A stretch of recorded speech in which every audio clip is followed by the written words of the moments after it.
ఒకేసారి మీ పార్టీని farm house లో ప్లాన్ చేయాలనుకుంటే వెంటనే డోసే యాప్ ని డౌన్లోడ్ చేసుకుని బుక్ చేసుకోండి. నమస్తే రమగారు. నమస్తే జయ. రమగారు, చాలా రోజుల తర్వాత మీతో పాత సిరీస్ చెప్పించుకోవాలని ఉందండి. ఏంటో తెలుసండి అది? చెప్పండి. కాశీ మజిలీలు సక్సెస్ఫుల్గా 5 భాగాలు అయిపోయినాయి. మళ్ళీ కొత్తది స్టార్ట్ చేద్దాం రమగారు. చాలా మంది కామెంట్స్లో కూడా అడుగుతూ ఉన్నారు, ఏ కథ చదువు విన్నా కాశీ మజిలీ చెప్పండి అంటారు. అలాగే అడుగుతుంటారు. ఈ కథ బాగుందో లేదో పొరపాటును కూడా చెప్పరే. రన్ అవుతున్న కథనా? రన్ అవుతున్న కథ గురించి మాట్లాడకుండా కాశీ మజిలీ పూర్తి చేయండి, కాశీ మజిలీ పూర్తి చేయండి. అలా కొన్ని ప్రత్యేకమైన పేర్లతోటి కూడా కనపడతాయి. వీళ్ళు 57వ మజిలీలో ఉన్నారు, 57th మజిలీ.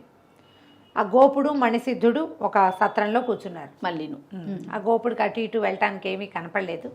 ఏదో ప్రశ్న అడగాలి ప్రతి మజిలీలో. గోడకేసి చూస్తూ కూర్చుంటే గోడ మీద ఒక పద్యం రాసి, ఆ ఊరి గోడ, ఆ ఊరి సత్రం, ఆ సత్రపు గోడ నీటి మీద రాసిన నా రాత చందంగా పెళ్ళే వద్దన్న ఒక రాజకుమార్తె ముగ్గురు భర్తల్ని పొందింది అని. అదేమిటండి అన్నాడు.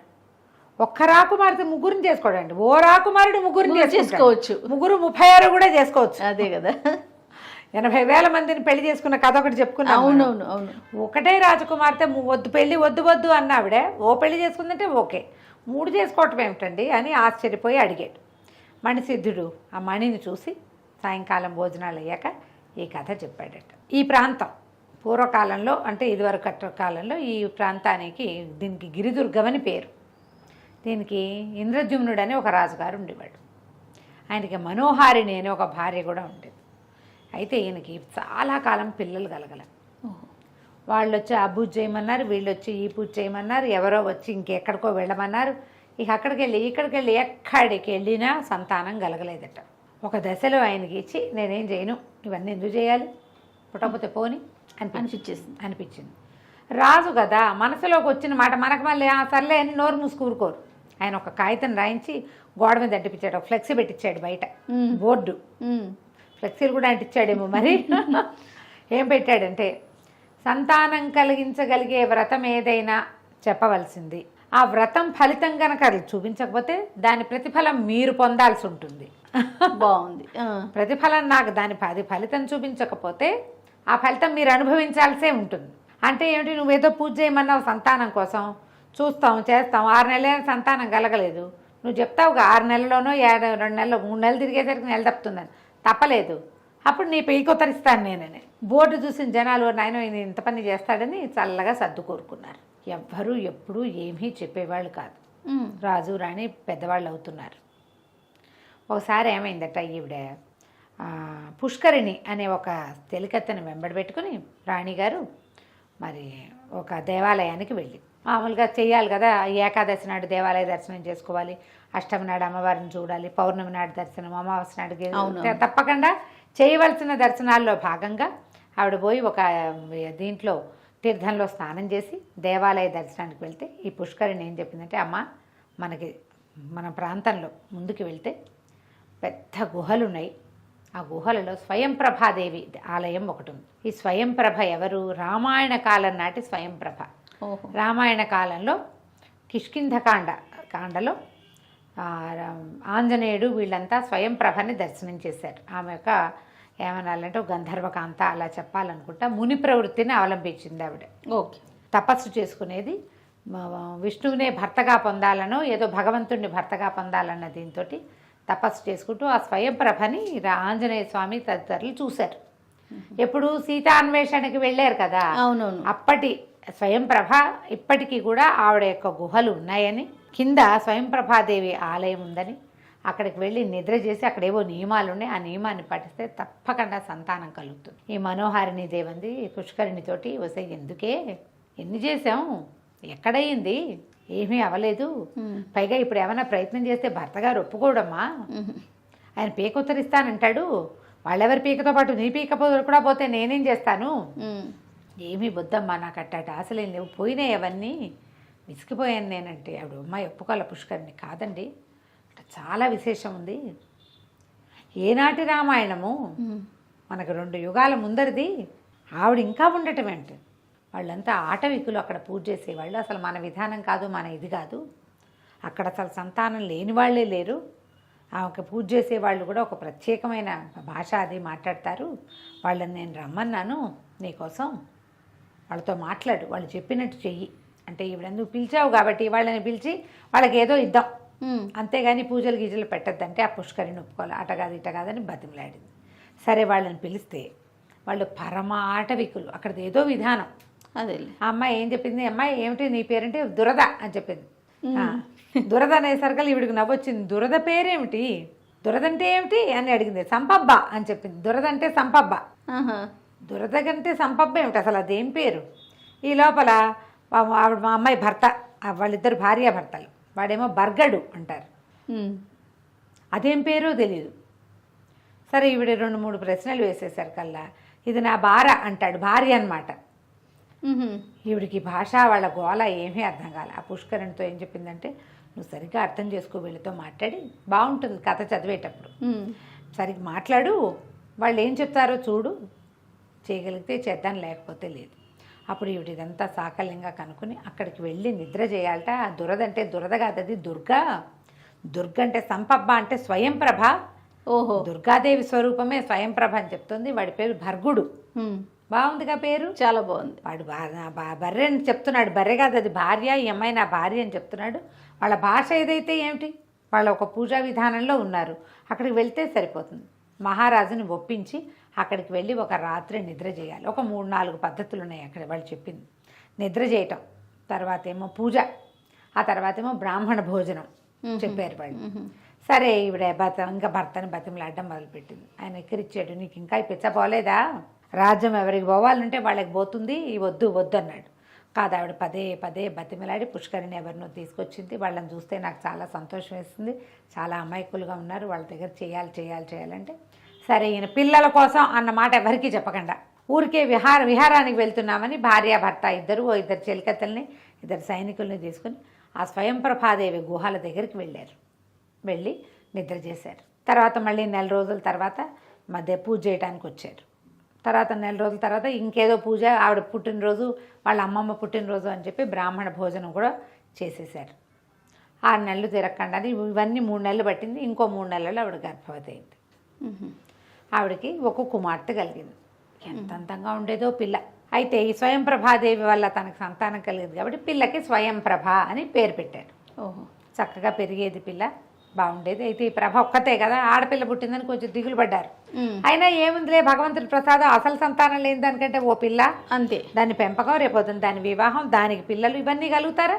సరే వివాహం చేసేటప్పుడు ఒక మంచి కుర్రవాడు రాజుల అబ్బాయిని చూసుకుని చేసుకుంటూ సరిపోతుంది, క్షత్రియ వంశం నుంచి మంచి పిల్లవాడిని తెచ్చుకుందాం అనుకున్నారు. పిల్ల ఒక్కతే ఉందని వీళ్ళకి ఆ పిల్లకి హేమ అనే ఇంకొక క్షత్రియుల కన్యని తోడిచ్చి ఇద్దరు కలిసి ఒకే చోట పెరిగేలాగా చేశారు.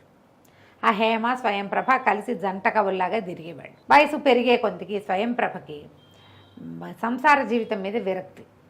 పెళ్లి చేసుకుందాం, ఆ వయసు పిల్లలు 16-17 ఏళ్ల పిల్లలకి సరదాలు, ఎవరినైనా చూడంగానే ఒళ్ళు పులకరించడాలు అవి ఏమీ లేవు. ఎవరికైనా పులకరిస్తే పిచ్చ కింద నీకు అని తిట్టేది. నడిచేసరికల్లా ఏమైంది, ఒక రోజులు పోయాక కొన్ని రోజులు ఏవో చదువుకునేది. ఇవి చదివేది ఏంటి, ఎప్పుడు స్వయంప్రభాదేవి చరిత్రే చదివేది. చదివిన చరిత్రే మళ్ళీ చదువుతున్నాం ఎందుకు అని హేమ అడుగుతుంటే ఏమనేది, చూడు ఆవిడ మునివృత్తిని అవలంబించింది. ఓహో, ఆవిడ అన్నీ వదిలేసి కేవలము తపస్సే చేసుకుంది. ఎంత అద్భుతమైన విషయం అనేది.